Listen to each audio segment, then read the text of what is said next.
Test कहाँ है आपका?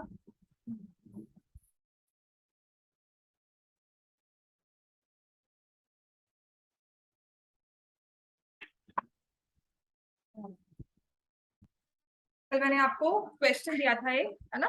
मैंने कहा था ये कल क्लास में करवाऊंगी, क्योंकि वो पिछले बार ना काफी बारी हर जगह it was like a constant in your extra books, in your extra classes, online classes में। तो काफी जगह वो क्वेश्चन रिपीट हुआ था, तो इसीलिए मुझे वो क्वेश्चन आपको करवाना है। मैंने आपको दिया भी था कल, ठीक है? प्लस इसके बाद आपके एग्जाम्पलर में जो भी क्वेश्चन पी और क्यू में ऐसे वाले मेंशन है, जैसे मैंने कल करवाए थे, जो भी क्वेश्चन ऐसे वाले मेंशन होंगे तो आई मेक श्योर मैं आपको वो करवा दूं सारे। अर्जुन हरगुन आ गई, आरुष, तरन श्रेष्ठ, हर्षित, वंशिका, आरव, साकेत, कन्वर, तन्मय, एक आरव को फोन करो, कल भी सोया रह गया था वो, करो उसको फोन। ये मम्मा को करो। चलो, कल मैंने आपको क्वेश्चन दिया था m is equal to tan theta plus sine theta and n is equal to tan theta minus sine theta. Prove that m square minus n square is equal to 4 square root of m। यही क्या था हमने?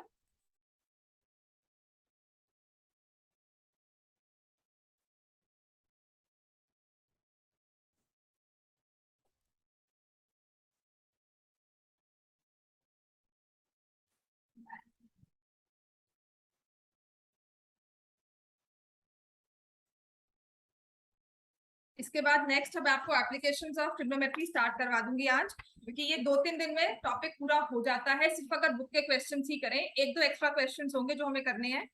आपका Monday या Tuesday तक ये topic खत्म हो जाएगा। एप्लीकेशंस ऑफ ट्रिग्नोमेट्री इकट्ठा है और इजी रिवीजन भी हो जाती है। Then after that I will start with similar triangles, like another 1 या मैक्सिमम 7 to 8 डेज लेता है सिमिलर ट्रायंगल, जितना है सिलेबस में अब।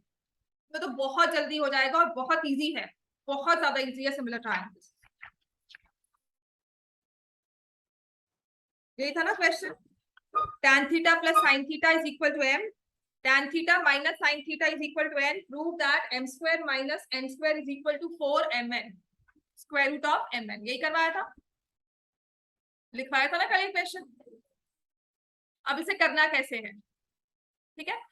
तो दिस अब अपने देखो, हमें प्रूव करना है m square minus n square is equal to 4 square root of mn, right? हमने लेफ्ट हैंड साइड उठाई, क्या दिया हुआ लेफ्ट हैंड साइड में? क्या दिया हुआ है? m square minus n square. m की वैल्यू क्या है? ठीक है, तो मैं करती हूँ tan theta plus sine theta का होल। इसके अलावा भी ये तो बहुत सिंपल वाला वे है, जो इसका मतलब वो तो सब्स्टिट्यूशन वाला वे है। इसको मैं क्या करती हूँ, I write m square minus n square है ना, a square minus b square formula याद है क्या होता है? हाँ, तो ये क्या हो जाएगा, m plus n m minus n। समझ में आ गया? ये m और ये n, ठीक है? तो अगर मैं m प्लस n लिखती हूं तो क्या होगा? m है tan theta plus sine theta, n है tan theta minus sine theta. तो अगर मैं इन दोनों को प्लस करती हूं तो ये कैंसिल हो गया। m प्लस n किसके इक्वल है? लिखो इसको, then find out what is m minus n।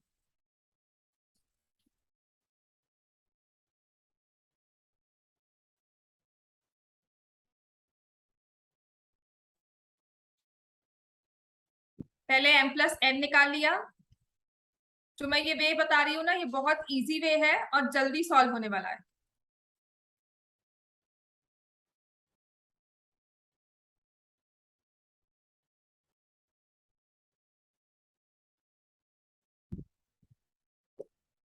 समझ में आ गया?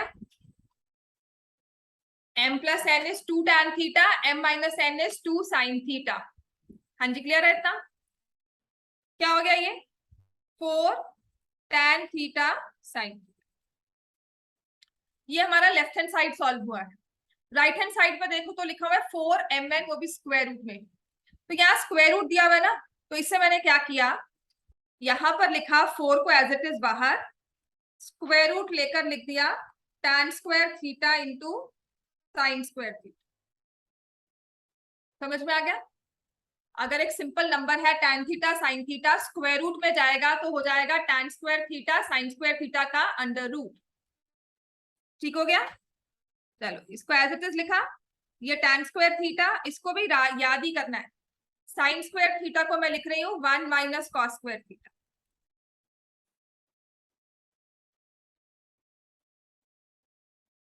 समझ में आ गया? अब ये मैंने मल्टीप्लाई कर दिया अंदर, tan square theta into 1 tan square theta, tan square theta into cos square theta. ये हो गया। अब सिर्फ समझने की बात है, ये तो tan square theta as it is रहा, इस tan को मैंने लिख लिया sine square theta by cos square theta multiplied by cos square theta. ये कैंसिल हो गया, सिर्फ इस टर्म को सॉल्व किया।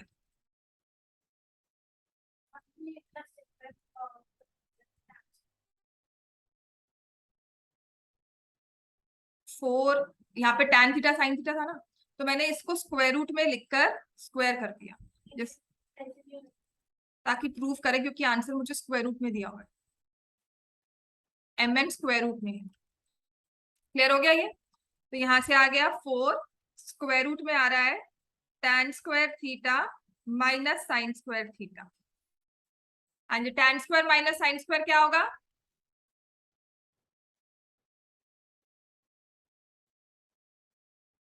tan plus sign,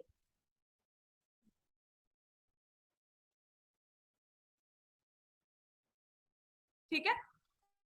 tan plus sign देखो आपके फॉर्मूला में, आपके क्वेश्चन में किसके इक्वल था? m। tan माइनस साइन किसके इक्वल था? n। और ये क्या आ गया हमारा? Right, hence proof.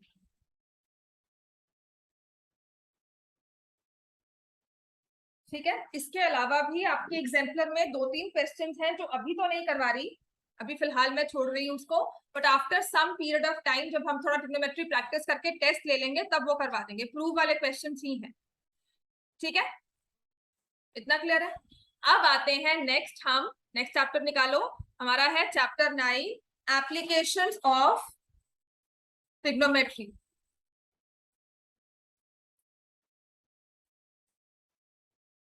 आपका कौन सा टेस्ट है? ट्रायंगल्स और क्वाड्रेटिक इक्वेशंस, 10th ऑफ अगस्त।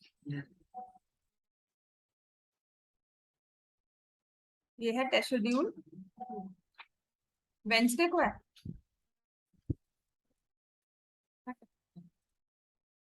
चलो अब हमारे पास है chapter 9 application of trigonometry. Starting point, trigonometry कहाँ काम करती थी? क्या बनाते थे हमेशा ट्रिग्नोमेट्री में हम? कौन सा ट्रायंगल? Right angle. ठीक है ना? तो जब ट्रिग्नोमेट्री हमने राइट एंगल ट्रायंगल में स्टडी की है, इसका प्रैक्टिकल एप्लीकेशन क्या है, से कि कहाँ यूज होगी रियल लाइफ में? बकायदा यूज होती है जब आपके स्ट्रक्चर्स बनते हैं।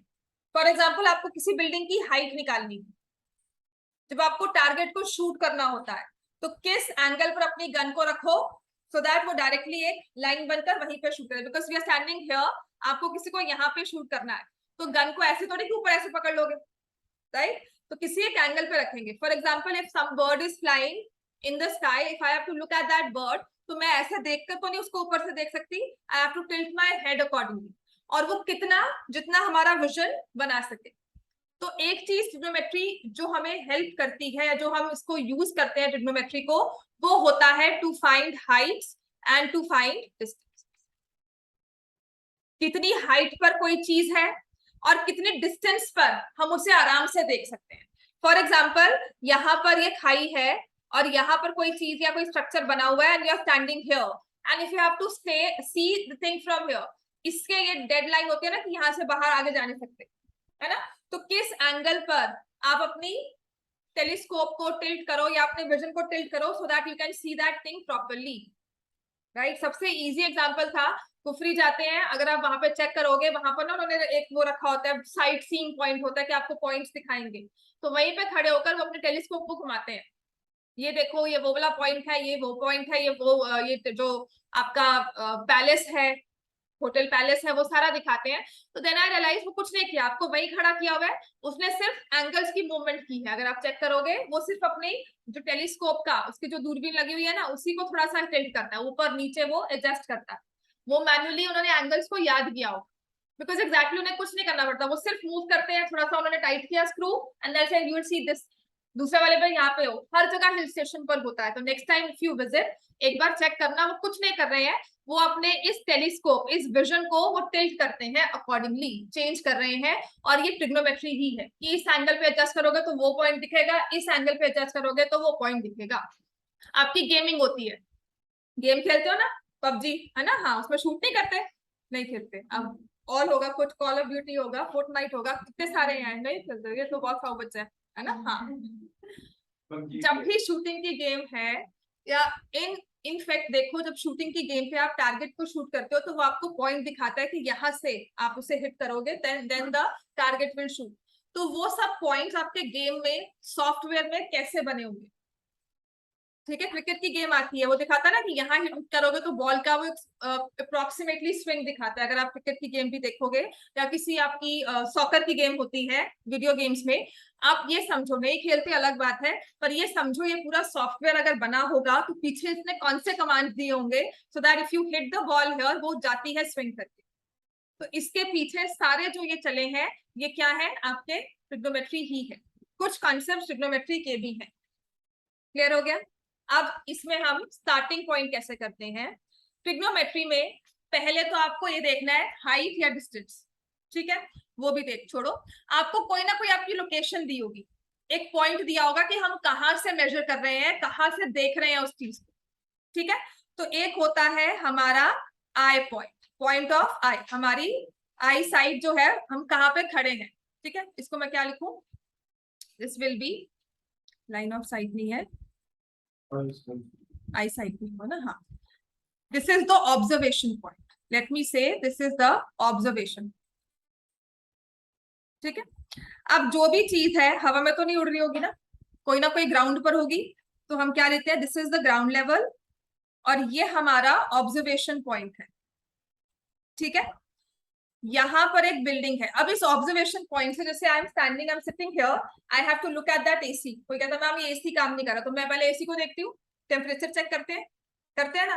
तो ऐसे देखकर I can not see the temperature, उस पर क्या लिखा हुआ है, मुझे क्या करना है, या मैं अपनी आई साइड ऊपर करूंगी या फिर मैं अपनी गर्दन को भी टिल्ट करके ऊपर चेक कर रही हूँ, राइट। तो if I am observing something that is placed at a height, नीचे से खड़े होकर मैं ऊपर देख रही हूँ, तो क्या होता है, जब मैंने ऊपर देखा तो एक इमेजिनरी लाइन बनती है जिसे हम कहते हैं line of site,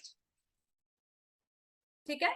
so what am I doing is standing from here, I am looking upwards, ठीक है। तो जो ये हमारी लाइन बनी इसको कहा जाता है लाइन ऑफ साइट,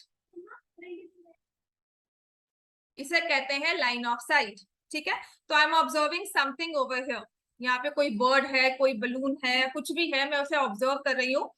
तो इस लाइन ऑफ साइट ने ये जो ग्राउंड लेवल है, जो ये स्ट्रेट लाइन जा रही है which is parallel to ground level, इसे हम बोलते हैं हॉरिजॉन्टल, ठीक है, के साथ एक एंगल बनाया, ये लाइन ऑफ साइट और ग्राउंड लेवल या हॉरिजॉन्टल के साथ एक एंगल बनाया जिसे हमने कहा थीटा। तो यही चीज इस पूरी ट्रिग्नोमेट्री में है, जो ये एंगल थीटा बना, कहां से बना, ऑब्जर्वेशन पॉइंट पी से। वर यू लुकिंग अपवर्ड्स और डाउनवर्ड्स, अपवर्ड,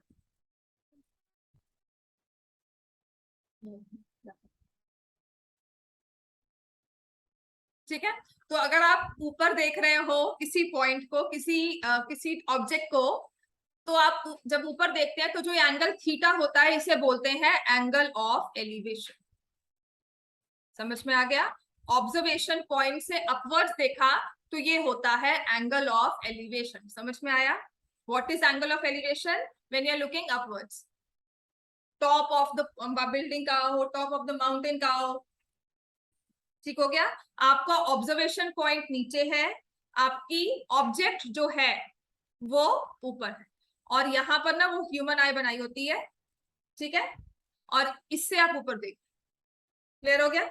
लिखो इसको, और इसके मार्क्स कट जाते हैं, एंगल ऑफ एलिवेशन सही से ना बनाया हो या डिप्रेशन सही से ना बनाया हो। नेक्स्ट लिखो इसको। हाँ जी, डिप्रेशन जो पढ़ाई करके तुम्हें होती है ना, या मार्क्स ना आने पे होती है। Seriously, I am not making fun, but this is one topic which is like very controversial also, very debatable also. हाँ, पर जो नाम दिया गया है सिर्फ उसको उस चीज में मत देखो। एनीथिंग विच इज डाउनवर्ड्स, है ना, उसका क्या कहते हैं, ये कौन सा मीनिंग होगा? इज द एक्चुअल मीनिंग जो आप जिससे रिलेट कर रहे हो, वो उसका एक इमोशनल मीनिंग कह सकते हो ना, ठीक है, उससे मत देखो। Anything which is downwards, which falls down, उसको डिप्रेशन कहते हैं, या जिसका आपका ग्राउंड लेवल से जो अंदर आता है। ठीक है?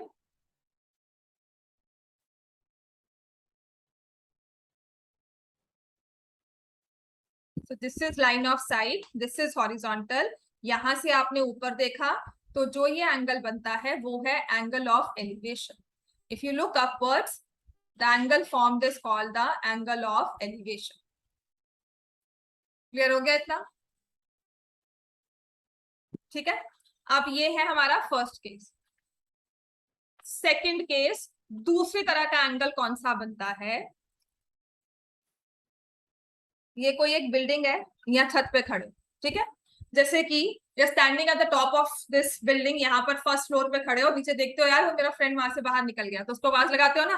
तो जब उसको देखोगे तो ये आप ऐसे देख रहे हो, right? Like I am standing there and I see someone crossing, और वो क्लास अटेंड नहीं कर रहा है ना, तो मैं ऐसे आराम से देख रही हूँ, but suddenly I spot someone नीचे ग्राउंड पर। ठीक हो गया?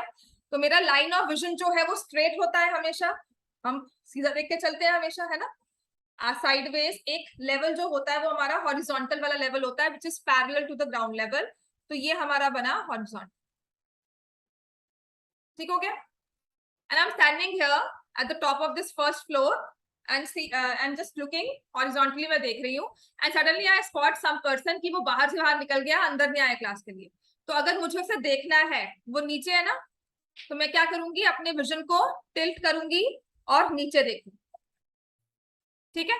अब मैं इस एंगल पे देख रही हूँ, तो I know I am not able to see that person, I might miss that person. तो हमें क्या करना है, एंगल को चेंज करना पड़ेगा उसे एग्जैक्टली स्पॉट करने के लिए। समझ में आ गया ना? एंगल चेंज का मतलब पता है ना, कि मैं डायरेक्ट देख रही हूँ, मुझे अपने विजन को टिल्ट करना होगा। तो ये हॉरिजॉन्टल थी, ये क्या है मेरी अब लाइन ऑफ साइट, ये हॉरिजॉन्टल थी, यहां से मैं देख रही हूँ। क्लियर हो गया? तो जो हॉरिजॉन्टल और लाइन ऑफ साइट में एंगल बनता है उसे बोलते हैं एंगल ऑफ डिप्रेशन। ठीक है? जब आप ऊपर से नीचे देख रहे हो तो बनेगा एंगल ऑफ डिप्रेशन, नीचे से ऊपर देख रहे हो बनेगा एंगल ऑफ एलिवेशन। पूरी ट्रिग्नोमेट्री एप्लीकेशन इसी चीजों पे, इन दोनों चीजों पे टिकी हुई है। ठीक है? एंगल ऑफ डिप्रेशन में गलती क्या होती है? आपको लगता है ये वाला एंगल ऑफ डिप्रेशन है, ये नहीं है। ठीक है?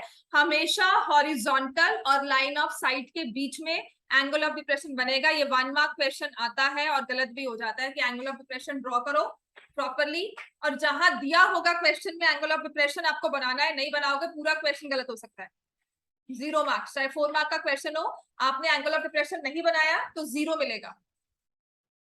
समझ में आ गया? प्रैक्टिकली हुआ है तभी बता रही हूँ। तो एंगल ऑफ डिप्रेशन क्या होगा, लिखो। ये लिखवाना जरूरी इसलिए है क्योंकि इसी में गलती होती है, angle between horizontal and line of site. Angle between horizontal and line of site.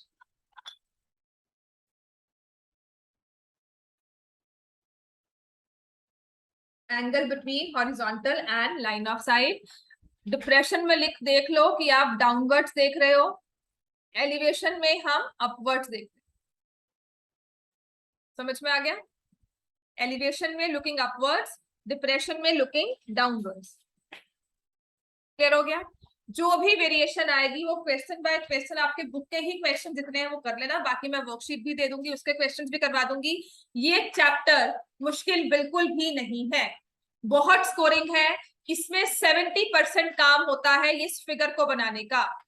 अगर आपने ये कर लिया, उसके बाद सिर्फ वैल्यूज और पुट करके कैलकुलेशन का, जिसमें इतनी गलती नहीं होगी। आपको सिर्फ फिगर बनानी है और 70% वेटेज दे रही हूँ मैं उस फिगर को, कि फिगर बना लिया, साथ ही आपका काम सारा हो जाएगा।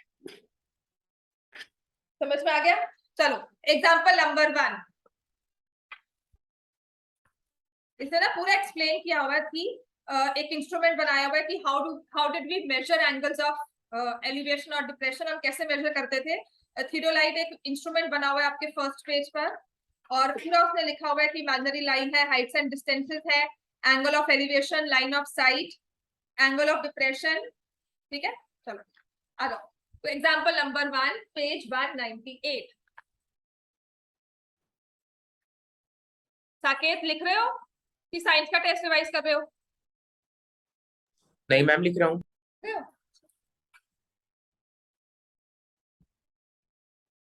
Example 1 on page 198, a tower stands vertically on ground।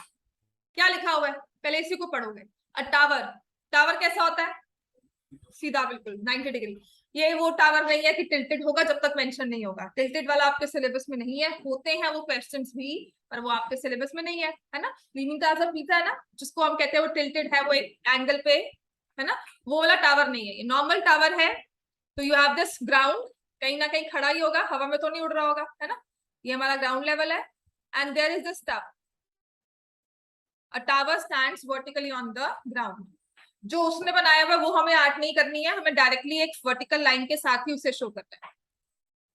From a point on the ground, from a point, so any point on the ground, let me से this point which is 15 meter away from the foot of the tower। अच्छा, अगर मैं इसको लिखूं, ये A, ये B और ये C, हाँ जी, 15 मीटर कौन सा डिस्टेंस होगा? समझ में आ गया? ये बहुत बेसिक फिगर है, दिस विल बी 15 मीटर। अब उसने क्या कहा, स्टोरी सुनो। एक टावर है, from a point 15 metre away from the foot of the tower. Restriction होती है, अभी उसके आगे जाना नहीं। बिल्डिंग के ताजमहल में फोटोग्राफ क्लिक करनी है तो एक पॉइंट पे क्लिक करते हैं, वो पकड़ के ऐसी, है ना। वो भी एक ट्रिग्नोमेट्रिकल कॉन्सेप्ट ही है कि आप किस एंगल पे या किस पॉइंट पे खड़े हो जाते हो, ताकि वो ट्रिक फोटोग्राफी से आपकी पिक्चर क्लिक कर सके। समझ में आ गया? आप जिस पॉइंट से खड़े होकर ताजमहल को देखते हो, वो आपको लगेगा बहुत छोटा सा बिल्डिंग है, और जब आप उसके पास एक्चुअल जाते हो तो वो बहुत ह्यूज सा एक मॉन्यूमेंट दिखता है। Of course the Heights which appear very small at a distance they suddenly look very giant, अगर आप चेक करोगे इस हिसाब से देखोगे। तो यहां से आपने ऑब्जर्वेशन पॉइंट, ये हमारा ऑब्जर्वेशन पॉइंट है। From a tower stands vertically on the ground, from a point, पढ़ लो उसको, लाइन को पढ़ो तब समझ में आएगा, पढ़ो बुक निकाल के। हाँ जी, हमें आगे यूज नहीं करनी है बुक, अगले साल देनी है उसे, है ना, रखनी है। बुक गुम गई क्यों?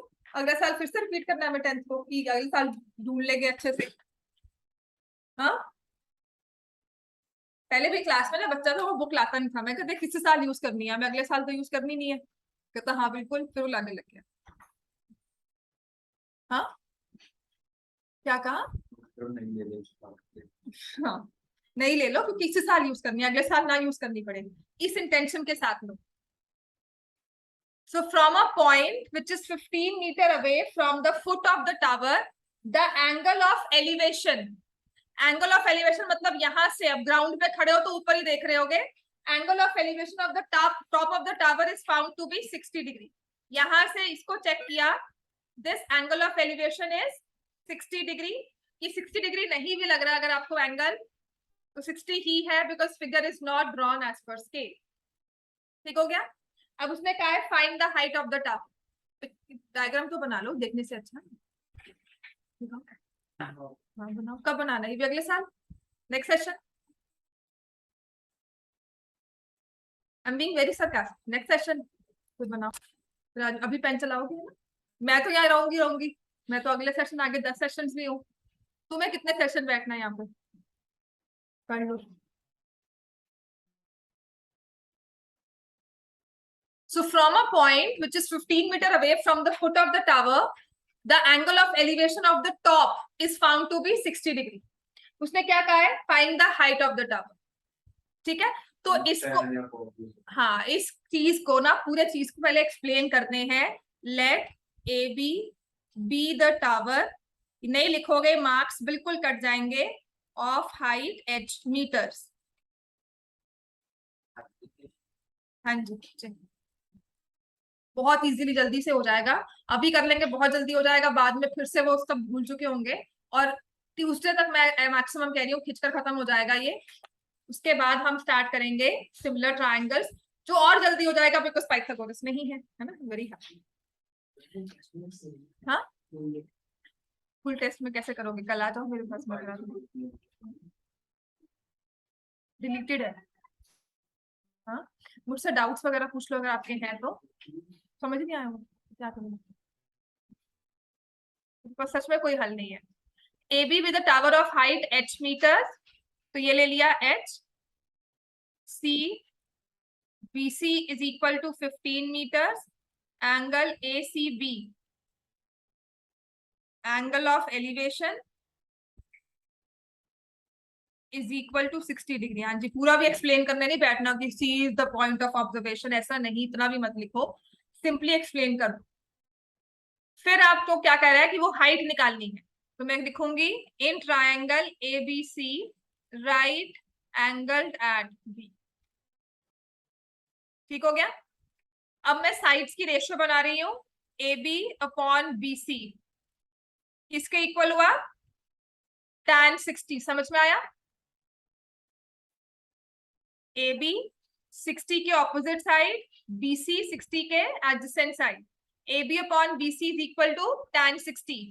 ए बी कितना दिया हुआ है हमें? h। बी सी कितना है? 15। हाँ जी, टेबल से आ जाओ, tan 60 की वैल्यू क्या होती है?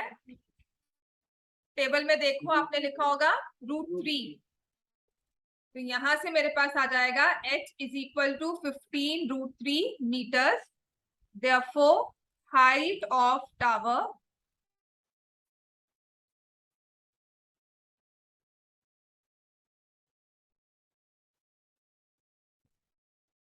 क्लियर हो गया? बस इतना सा काम है, खत्म। ये आंसर।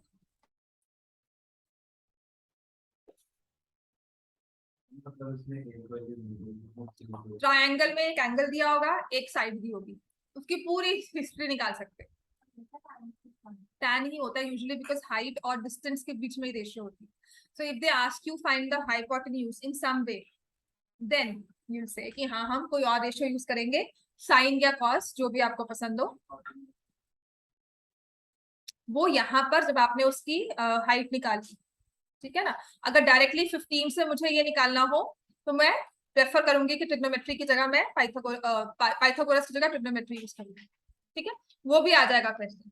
जैसे कि है एग्जांपल नंबर 2। सी प्रैक्टिकल सिचुएशन के साथ आपको पूरा समझाया हुआ है। एग्जांपल 2 में देखो, an electrician has to repair an electric fault on a pole of height 5 meter. Electrician has to repair an electric fault on a pole. तो पोल भी ग्राउंड पे खड़ा होता है ऐसे,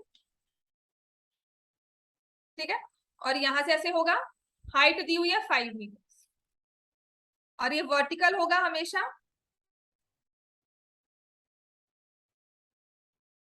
She needs to reach a point 1.3 meter below the top. Now the electrician has to reach a point C, which is 1.3 meter below the top of the pole, to undertake the repair work.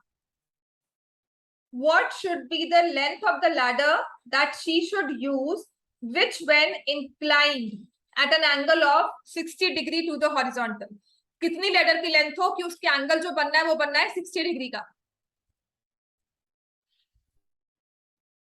ठीक है, what is the length of ladder she should use, कि जो उसकी ladder है वो 60 degree पर inclined होगी, that would enable her to reach the required position. तो यहां से अगर उसे लैडर को स्टार्ट करना है तो इस पॉइंट तक angle of elevation will be 60 degree. ठीक है, तो हमने लिखा AB is a pole of height 5 metre, C is 1.3 meter below the top of pole. AC is equal to 1.3 meter. तो अगर AC आ गया है तो BC की लेंथ निकाल सकते हो, कितनी होगी? 5 minus 1.3 which will be equal to 3.7 meter.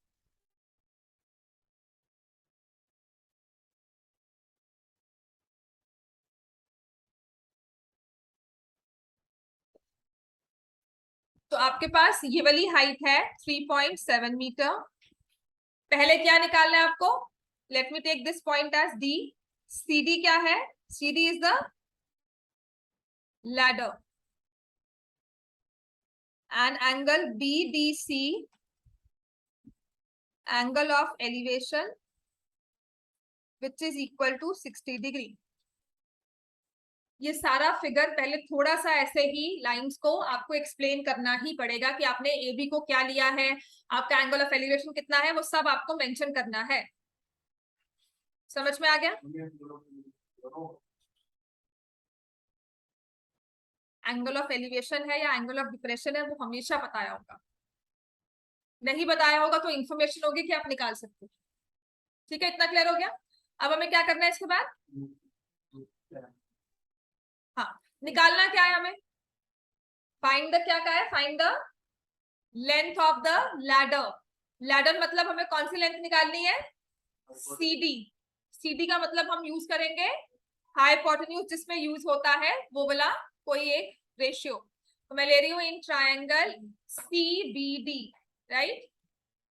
In triangle CBD, clear है इतना? इन ट्रायंगल CBD मैं रेशियो फॉर्म कर रही हूं क्योंकि मुझे दिया BC हुआ है ना? तो BC अपॉन CD, BC दिया हुआ है और CD निकालना है, तो इन दोनों को यूज करके मैंने रेशियो फॉर्म की और ये क्या होगी? sin 60 opposite by hypotenuse. ठीक हो गया? मैंने BC लिखा है, BC अपॉन CD, क्योंकि BC गिवन थी, CD निकालनी थी, तो मैंने इन दोनों साइड्स को लेकर, जो साइड गिवन है और जो निकालनी है उन दोनों को लेकर आप एक रेशियो फॉर्म कर लो। और सबसे इजी होता है साइन फॉर्म करना, है ना? तो मैंने साइन रेशियो फॉर्म की। BC कितनी दी हुई है? 3.7। CD कितना है हमें निकालना है, और साइन 60 कितना होता है? हाँ जी, आप सॉल्व कर लेंगे इसको, क्रॉस में मल्टीप्लाई करेंगे। CD is equal to 7.4 divided by √3। और उसने लिखा हुआ है क्वेश्चन में, यू मे टेक √3 एज 1.73। हाँ, नहीं डिवाइड नहीं करेंगे, पहले रैशनलाइज करेंगे। ठीक है, तो अब हमें क्या करना है? CD आपको दिया हुआ है 7.4 इंटू √3/3। मैंने क्या किया? इसको रैशनलाइज। तो CD is 7.4 into 1.73/3।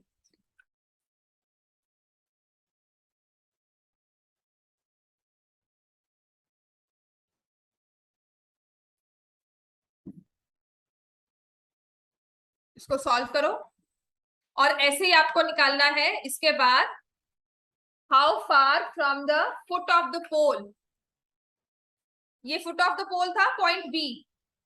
Point B से आपका लैडर वाला पॉइंट का कितनी दूर हो, तो आपको क्या निकालना है? डिस्टेंस BD, है ना?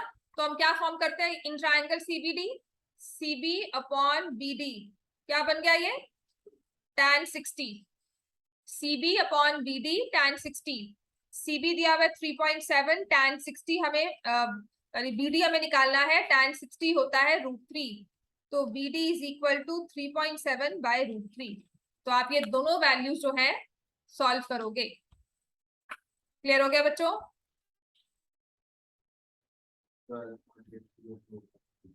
करो 12.802.3 डिवाइड भी तो कर लो, इतना मल्टीप्लाई किया है। टाइम तो लगेगा ही, मार्क्स तो तुम्हें मिलेंगे, मुझे तो मिलने से रहे। हाँ हाँ सोच लो ना, तभी तो कह रही हूँ, सोचोगे मार्क्स मिलेंगे भी तुम्हें, कटेंगे भी तुम्हारे। ठीक है, समझ में आ गया? अब आ जाओ एग्जाम्पल नंबर 3।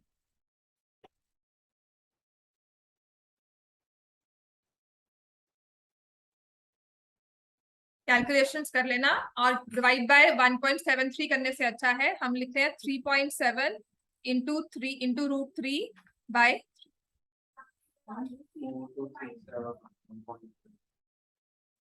आपको कहा है CDQ फाइंड करना है, how far from the foot of the pole. How far from the foot of the pole, foot of the pole का है ये। How far from here should she place the foot of the ladder?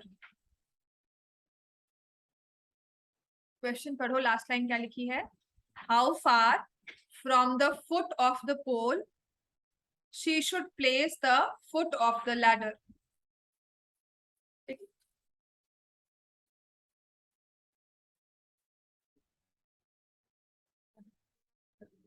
बिल्कुल calculation होती है जब आपको exact target पे hit करना होता है। आपके पास ये नहीं कि आपके पास ट्रायल्स है, इतना नहीं मामला होता है ना, जब हमें एग्जैक्ट करना होता है। मैनी सिचुएशंस जब आप रिलीफ वर्क भेजते हो, फॉरेस्ट फायर होती है, एंड आप जाके वहां पे अंदाजे से नहीं मार सकते कि यहाँ पे जाओ वहां जाओ, तो आप पॉइंट्स को सर्च करते हो कि किस टारगेट पे हिट करोगे और किस एंगल पे हिट करोगे, ताकि वो जो जा रहा है वो आराम से पहुंच सके, उसके पास हेल्प पहुंच सके। जब ये पीपल्स बच्चे स्ट्रक होते हैं, होटल्स में होते हैं, स्ट्रक होते हैं, या कहीं भी डिजास्टर होता है, तो ये चीजें आपको सिखाई जाती हैं। डिजास्टर मैनेजमेंट क्या होगा, आप खुद सोचो क्या होगा उसमें, ये सब चीजें भी होंगी। ठीक है, टेक्निकली आपको ये भी दिखाया जाएगा कि जब आप किसी फाइट्स होती हैं, वॉर होती है, एग्जैक्ट टारगेट पे कैसे हिट किया जाता है। तुम सोचो, हाँ जब ये ट्विन टावर्स गिरे होंगे, वर्ल्ड ट्रेड सेंटर गिरा होगा, एग्जैक्ट टारगेट पे कैसे हिट हुआ होगा, है ना। इसके पीछे अगर आप एग्जैक्ट देखोगे, if you read the history, तो of course there was a proper mind, engineering mind जो इसके पीछे चला था कि इस एंगल पर, इस पॉइंट पर हिट करना है, तभी वो पूरा टावर गिरा। और जो बना इस तरह से था कि अगर 2-3 प्लेन्स चले भी जाएंगे, अमेरिका यूजली डोमेस्टिक फ्लाइट चलती हैं, तो अगर 2-3 प्लेन्स चलेंगे भी तो उसको कुछ नहीं होगा। ठीक है ना, हाँ जी। तो जब ये ऐसा कुछ दिमाग चलता है तो उसके पीछे ऐसा नहीं कि तुक्के से चल गया, है ना। तो there is a proper system which works, and ये आपको बहुत एक बेसिक चीज सिखाई गई है। बताए से आपका टेलीफोन जो है, आपका ये फोन है ना, ये सबसे बड़ा आपका मतलब एक एडवांसमेंट है टेक्नोलॉजिकल, जो आप देख सकते हो। इसमें क्या नहीं है आप बताओ, आज की डेट में पूछो आप, इसमें क्या नहीं है। ठीक है, you have your television, entire television on this phone, है ना। कॉल कर सकते हो, एग्जैक्ट जिसको कॉल करते हो उसको नंबर मिलता है, क्रॉस कनेक्शन होता है, क्यों नहीं होता? हाँ, फास्ट नेटवर्क की बात नहीं है, सिस्टम ऐसा बना हुआ है, पहले होते थे क्रॉस कनेक्शन। ठीक है, अब नहीं होता। तो टेक्नोलॉजिकल एडवांसमेंट्स जो हुई है, इन कॉन्सेप्ट्स के साथ हुई है। आपने 2 साल लगाकर या 4 साल लगाकर एबीसी सीखी थी, और फिर उसके बाद बीएटी बैट पर आए थे, तो ये आपका ट्रिग्नोमेट्री का बहुत बेसिक है। हाँ, अगर आगे टेक्निकल माइंड में जाते हो, सोचते हो कि कुछ बनाना है, हमें कुछ इन्वेंट करना है, या कहीं ना कहीं जाके सेटल होना है, तो ऑफकोर्स इन सबको पढ़ना पड़ता है ना। तो पढ़ाई आपकी उसी चीज के लिए है कि गेट इन द मोड, अगर कुछ भी नहीं समझ में आ रहा तो समझ में, लाइफ समझ में आनी शुरू हो जाएगी कि कुछ ना कुछ आपका लॉजिक करके ही, मार्च पे ऐसे ही तुक्के मार्केट कुछ भी कहीं भी बस फेंक दो, है ना। कैसे गया होगा मिशन मंगल जो पूरा हुआ था ये, हाँ रॉकेट थ्रू कैसे भेजा, ऐसे भेज दिया। दिखाने को कुछ भी दिखाया गया, दिखाने को कुछ भी दिखाया जाए, लेकिन वो दिखाकर आप नहीं कर सकते हो। आपके पीछे, उसके पीछे एक कॉन्सेप्ट बना, लेकिन उसके पीछे कैलकुलेशन से सपोर्ट करती है। ठीक है ना, नहीं करेंगे तो ऑफकोर्स फेल ही होगा। एग्जाम्पल 3, तुम भी अगर कैलकुलेशंस नहीं करोगे, पढ़ाई की कितने दिन रह गए, कितने सितंबर में डेज रह गए, कब पेपर है, कितना सिलेबस है, कितना आता है, कितने क्वेश्चंस है, एनसीईआरटी के काउंट कर लो। अगर ये सब कैलकुलेशंस नहीं करोगे ना, तो लास्ट के दिन में बैठे होगे सिर पकड़कर, जैसे बैठे होगे। सच में कह रही हूँ, you people are not serious, उस लेवल से आप नहीं पढ़ो जिससे पढ़ना चाहिए। एन ऑब्जर्वर 1.5 मीटर टॉल, ठीक है। ऑब्जर्वर क्या हुआ, जो ऑब्जर्व कर रहा है, मतलब वहां से आपका स्टार्ट क्या होगा, ऑब्जर्वेशन पॉइंट। तो व्हाट हैपेंस, जैसे कि हमने कहा अगर एक सिंपल सा ह्यूमन बीइंग है, टॉवर को देख रहा है, तो हम कभी कभी क्या होता है उस ऑब्जर्वेशन पॉइंट की हाइट को मांगते हैं इनसिग्निफिकेंट। ये था हमारा ground level. An observation point, an observer 1.5 metre tall, तो कोई 1.5 मीटर टॉल ह्यूमन बीइंग या ऑब्जर्वर इतनी हाइट पर है, ठीक है। तो ऑब्जर्वर है 1.5 मीटर हाइट पर, कुछ ये हाइट होगी, और बिल्कुल स्ट्रेट खड़ा होगा, वर्टिकल होगा बिल्कुल 90 डिग्री का एंगल पर to the ground, right. An observer 1.5 metre tall is 28.5 metre away from a chimney, 28.5 metre away from a chimney. तो चिमनी भी कुछ हवा में होगी, चिमनी होती क्या?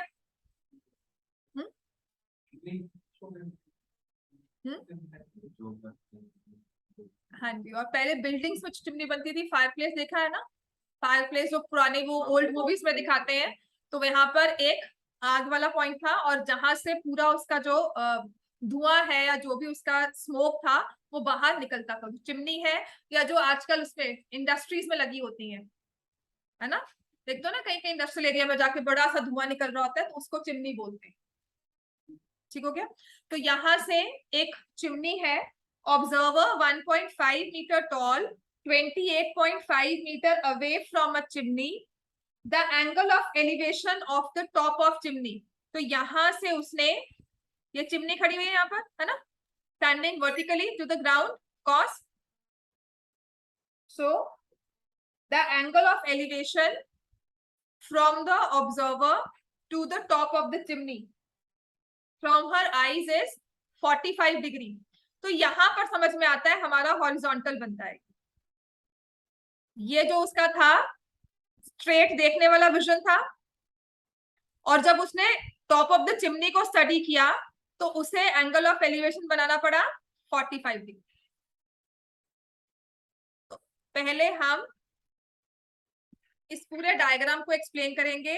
AC is the height of chimney, DE is the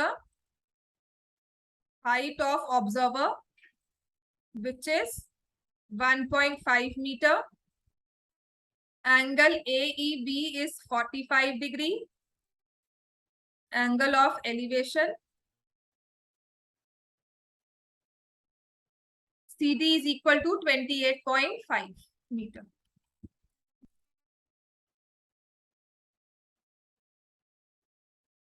ठीक हो गया?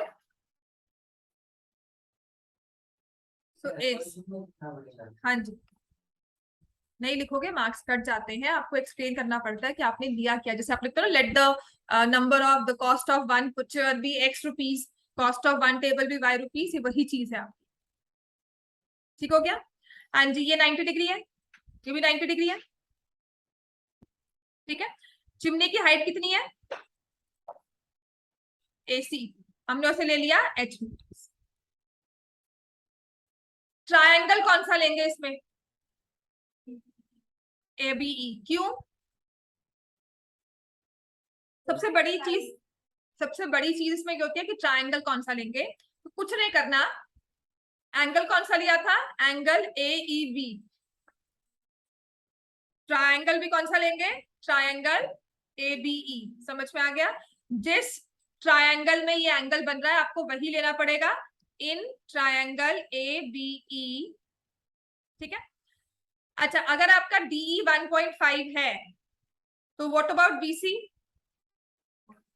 1.5? इसको एक्सप्लेन नहीं करना है हमें, हमें लिख देना है कि हमें पता है DE is equal to BC is equal to 1.5 metre. तो AB की हाइट बता सकते हो कितनी होगी? AC को मैंने कितना लिया था, H। AC को कितना लिया था, H, और BC कितना है 1.5, तो AB कितना हो गया, H माइनस 1.5 मीटर।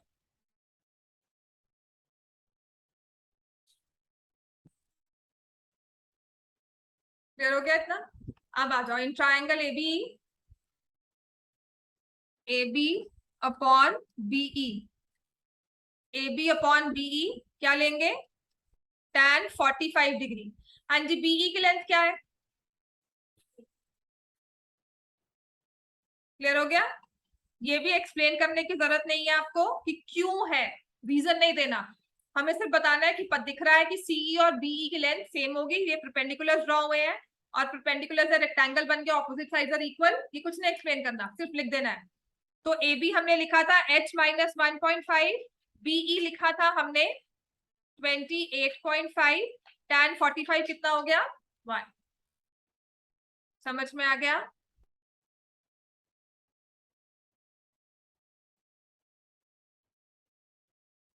समझ में आ गया इतना।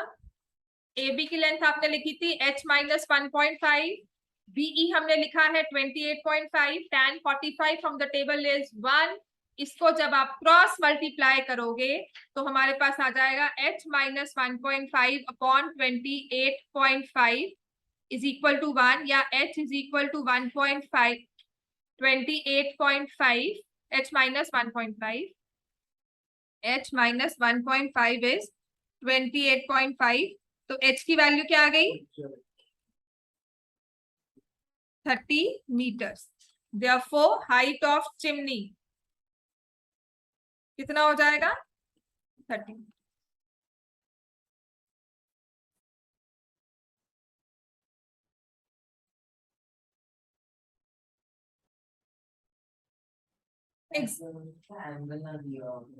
तब आपको साइड दी होंगी जिससे आप एंगल निकाल सकते हो, पर वो भी 30, 45, 60 ही होगा, उसके अलावा कोई और एंगल नहीं दिया जाएगा। ये नहीं कि 42 डिग्री एंगल दिया जाए और कोई भी निकाल लो, नहीं दे सकते। ठीक हो गया, समझ में आ गया। अब तक कैसी लग रही है ट्रिग्नोमेट्री, ठीक है ना। हाँ, बस इसमें डायग्राम बनाना है। अब इसमें क्वेश्चन में डायग्राम बना हुआ दिख रहा है हमें, तो लगता है हाँ जी बहुत इजी है। डायग्राम सिर्फ आपको ना मैं इमेजिन करना सिखाती हूँ कि टावर है तो कैसा होगा, टावर वर्ड पढ़कर straight horizontal line vertical line draw कर दो, देन डिस्टेंस कहाँ हुआ है, तो ये सब चीजें। एक बर्ड को आपने स्पॉट किया तो बर्ड कहाँ होगा स्काई में। हाँ, तो उस तरह से ये क्वेश्चन बनता है और कुछ नहीं है। इसका डायग्राम बनाना बिल्कुल मुश्किल है, प्रॉब्लम आती है, पर प्रैक्टिस के साथ ठीक हो जाता है, तो प्रैक्टिस ही करनी है। नेक्स्ट आ जाओ example number 4। From a point P on the ground, अब ये कहा क्या क्या मतलब अगर इसको सोचो हमें डायग्राम बनाना है, इसके मतलब जो सोल्यूशन दिया हुआ इसे कवर कर लो। From a point P on the ground, ठीक है, ग्राउंड कहा, तो सबसे पहले I draw this horizontal line, मैं हॉरिजॉन्टल लाइन ड्रॉ कर दूंगी और इस पे पॉइंट पी मार्क कर दूंगी, and I imagine I am standing over here. From a point P on the ground, the angle of elevation of the top of a 10 metre tall building, angle of elevation, तो कोई building यहाँ पर है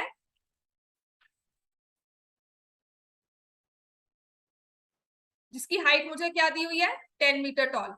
तो यहाँ पर I go word by word, and of course इसमें diagram नहीं दिया जाता, 99% है डायग्राम नहीं दिया जाएगा, तो आपको ये खुद बनाना है और 70% काम इसका डायग्राम बनाना ही है। From a point P on the ground, the angle of elevation, तो यहां से खड़े होकर आप इस पॉइंट को देख रहे हो, the angle of elevation of the top of the building is 30 degree. तो अब तक मुझे क्लियर हो गया, A B is the building जिसकी हाइट कितनी है 10 meters. A B is a building of height 10 meters, ठीक है। A flag is hoisted at the top of the building, and इस बिल्डिंग के ऊपर ना एक फ्लैग लगाया हुआ है। तो फ्लैग कैसा होता है, उसको अगर शो करना है फ्लैग तो ऑफकोर्स एक स्ट्रेट लाइन ही होगी, तो यहां से इस टॉप पर हमने एक फ्लैग लगाया हुआ है लाइक दिस। तो लेट मी से this is point D, A D is the flag,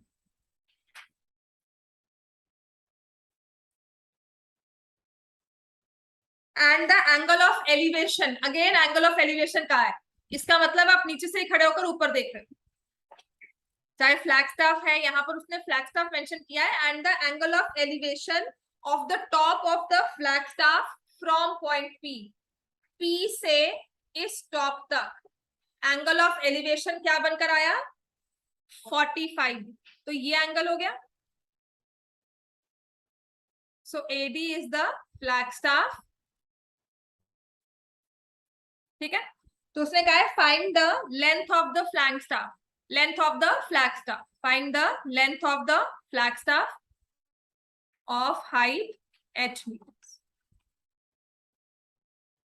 and distance of the building from point P. BP is distance of building from P.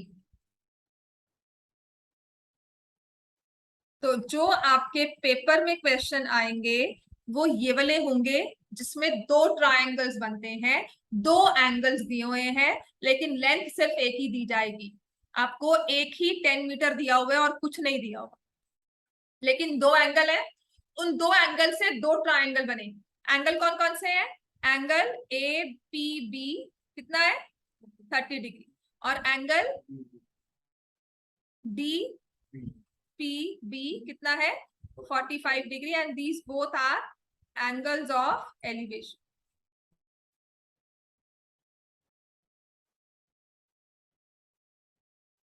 समझ में आ गया? पूरा बिल्डिंग को हमने पूरे अपने डायग्राम को एक्सप्लेन कर लिया. ऑफ कोर्स ये 90 डिग्री है.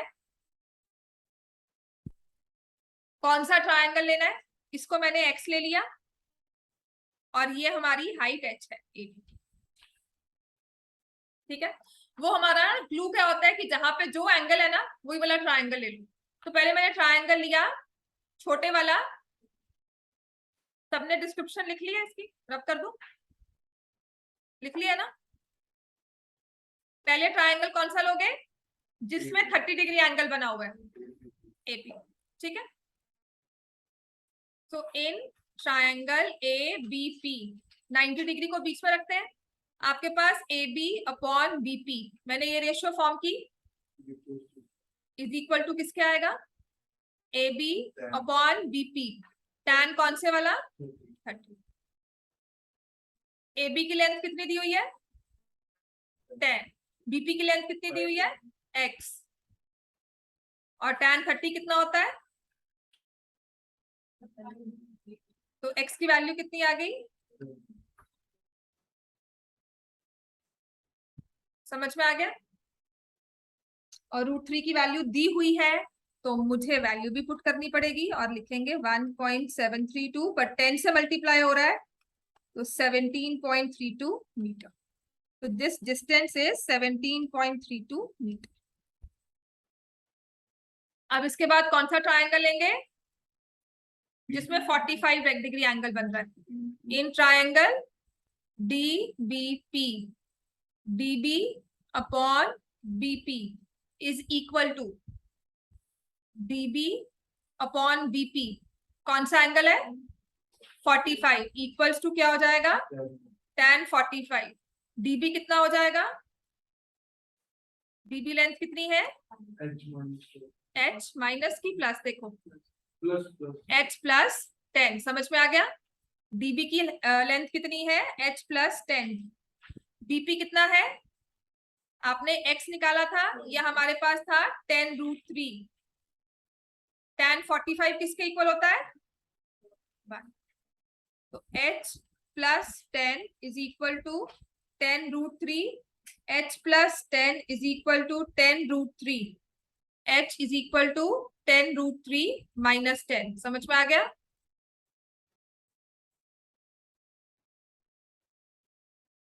तो आपने 10√3 की वैल्यू निकाली हुई थी.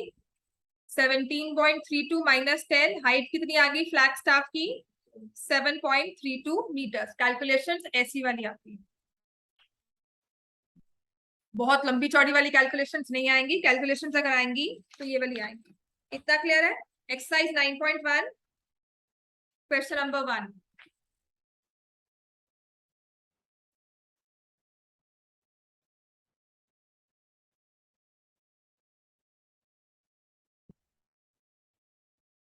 A circus artist is climbing a 20-meter long rope which is tightly stretched and tied from the top of a vertical pole to the ground. A circus artist is climbing a 20-meter long rope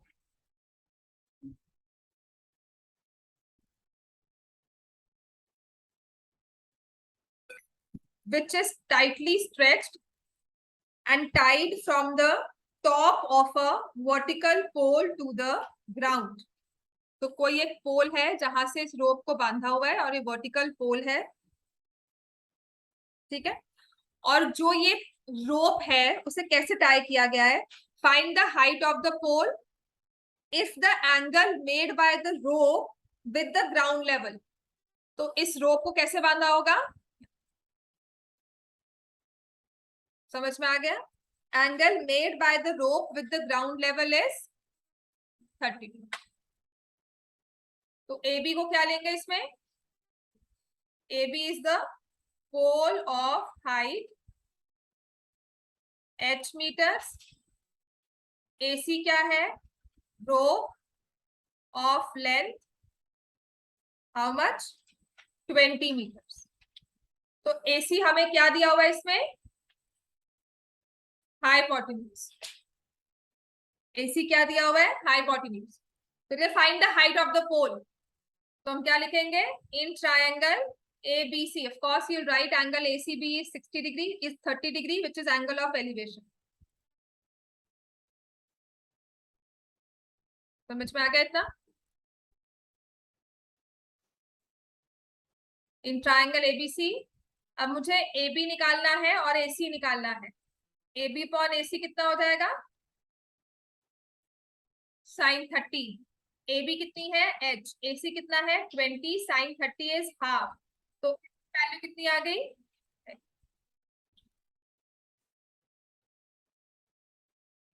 तो height of the pole is 10 meters। हाँ जी, अब जाओ।